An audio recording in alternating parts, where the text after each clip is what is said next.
Origin chance, home CG reaction. This is why wasn't Italy occupied after World War II? By the channel History Matters. After World War II, Italy was the only major loser to avoid long-term occupation. So why? To find out. Okay, who else got occupied? I mean, Ottomans break away. Obviously, Germany, because that was, I guess, one of the main culprit. Let's be honest. Austrians said, went to mommy Germany, and all problems started. So I don't know. That's why maybe Italy was like, okay. Oh, sorry, World War II. I'm confusing World War One. Shit. Oh, sorry. So World War II. I mean, Germany was the main culprit, right? So everything else is joined with it. So I don't even know which other country got occupied besides Germany, right? I mean, yeah, I don't know. It's going to be something. So let's watch it. This is the kind of topic that you don't think about, but it's really interesting to see. So this is why a channel like this is awesome. Just 3-4 minute topic, just 3 minutes in this one. So it's going to be fun. Let's watch it. Alongside in World War II, Italy was the only major belligerent to avoid occupation after 1945. It wasn't subject to division like Germany was or forced constitutional change like Japan. Instead, Italy was mostly disarmed, lost its overseas territories and was forced to pay reparations. But it was largely rehabilitated within a couple of years, which raises the question, why? Why wasn't Italy occupied like the rest of the Axis powers after World War II? So, as many of you will know, Italy was the first of the major Axis powers to admit defeat. This saw King Victor Emmanuel III order his government to side with the Allies and fight against the Axis forces that remained in the north of the country. And as a result, for the most part, pragmatism took over for the Allies. The primary concern for the US and UK was defeating the Germans in the north and destroying the Italian Social Republic run by the fez-wearing Italian man. This meant that unlike after Germany and Japan's defeat, the Allies didn't have the resources to administer the day-to-day running of the country. As such, many of those who had served the fez-wearing Italian man were essentially pardoned. And beyond this, Italy wasn't subject to massive deindustrialization since it was easier to manufacture things there for the war effort. And given that the war wouldn't be over for another couple of years, the government remained largely stable. So what about after the war? First of all, unlike Germany, the USSR had no troops in the country. Yugoslavian communist partisans had sent some of their troops into the north, but ultimately they could be removed, meaning that only the Western Allies were involved in Italy's post-war settlement. Furthermore, most of those who had worked under Mussolini in government were staunch anti-communists, and given that the Cold War was about to begin in earnest, that was good enough. Another reason was that unlike Japan and Germany, there was no real desire for vengeance against Italy. The American people would accept absolutely nothing less than utter... Yeah, so there you go. I knew Cold War was going to play a part in this one, right? Communist, not communist, it was good enough for us. There you go. It makes sense. Like, let's be honest, Russian numbers was kind of an important topic for, post-World War II with Germany and everything. And Italy, I mean, you don't see it. Like with Japan, bombing the shit out of, everything American, you can kind of see that coming. Germany is obviously. So, yeah, Italy makes sense, right? I mean, yeah. To capitulation by Japan in response to its attack on Pearl Harbor, and Germany's regime was seen as so evil that any traces of it had to be eradicated, whereas Italy was just... It's eradicated so bad that anything that regime named, you can't even say anything in Germany, I guess, right? Like how oversimplified video of Hitler basically is completely banned in Germany. Like, what the fuck? I mean, look, I get it. Like, history can be fucked up. But trying to love, I can't even hear about it. I can't even think about it. Don't even show me. That's just like, why? Right? It's a history. Accept it.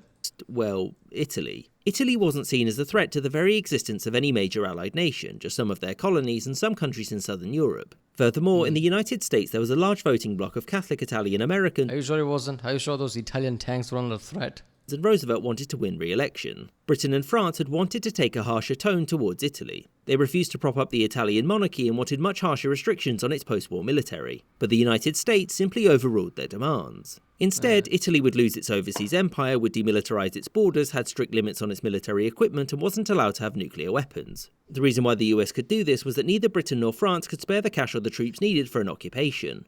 Italian tanks suck so bad. They didn't need to put restrictions there. It's like, I don't know. Restrictions would last until 1949 when Italy joined NATO, and it was allowed to rearm because it sat on the front lines of the Cold War in Europe. I hope you enjoyed this episode with a special thanks to my patrons, James Bizanet, Kelly Moneymaker, Korsho Wolf, Sky Chappelle, Kartoitska, Adam Stalter, Alex... Well, that's it. All right. I mean, yeah, why wasn't Italy occupied? it does make sense. Like usually it is common sense type of topic like this, and it is basically that. But yeah, as soon as it joined NATO, I mean, it can be allowed. So yeah, I guess when you join NATO, everything's fine. So that is something. Like Germany part is really interesting, right? Recently, because of the recent conflict, Germany, started to rearm themselves. Let's just say. What surprised me, I know it has been a long, long time, but other people didn't like. Okay, why Germany is spending so much money? I get it because of Russia, but still. I don't know. I mean, it's unlikely for Germany to be the way they were with that kind of mentality because World War One was Germany. Let's be honest, right? We started with Austria, but it was Germany. World War Two was definitely Germany. So the trend of both World War trace back to Germany. People will be a bit uneasy, like why are you rearming yourself? That would happen, but I guess that part of Germany is no nowadays. What is Germany? It's just like engineering hub, let's just say, not just automobile. Anything engineering is Germany, right? That's what you know of. But before World Wars, Prussia basically, right, traces back to Prussia. It was mostly a military state. The way they said, like, Prussian military has its government or something, like whatever that saying goes, implying that government doesn't come first. It's basically military. Mostly it's military, right? So Germany formed from mostly Prussia, let's be honest. And because of their mentality was really militaristic in that way.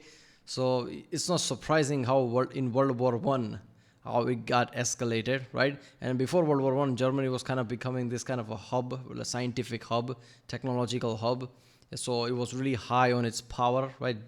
Drunk on its power, and core of it being militaristic. I mean, it's not surprising how they responded because I've seen a lot of World War One videos, and a lot of decisions that were made by Germany. Feels like, why are you this strong, right? Strong arming things, like.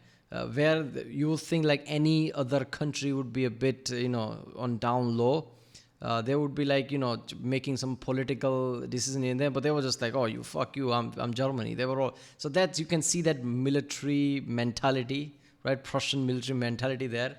And obviously because of all those decisions, how horrifying the end result was for Germany after World War One. World War Two escalated, right? And same military blood was there. So World War Two, just one country fucked up everything. Like that's what surprised me was Germany is not that big when you see the whole globe. Even in Europe, Germany is not that big. Germany doesn't have that much population. But somehow in World War II, Germany was so dangerous single-handedly that fucked everything up. I know it had allies, right? Japan, everything, but that's not that much. So yeah, after seeing that kind of a horrendousness from Germany from World War II and Japan with kamikaze and all that shit, you can see how they let go of Italy overall. Like that's how fucked up Germany was, Nazis were in World War II, and Japan, how we'd all die before surrendering. That's why it took nuke, because there's even saying like Japan's mentality was so strong, way too many would have died before they would have surrendered. So that's when nuke was necessary. So yeah, Italy is like, well, let Italy go.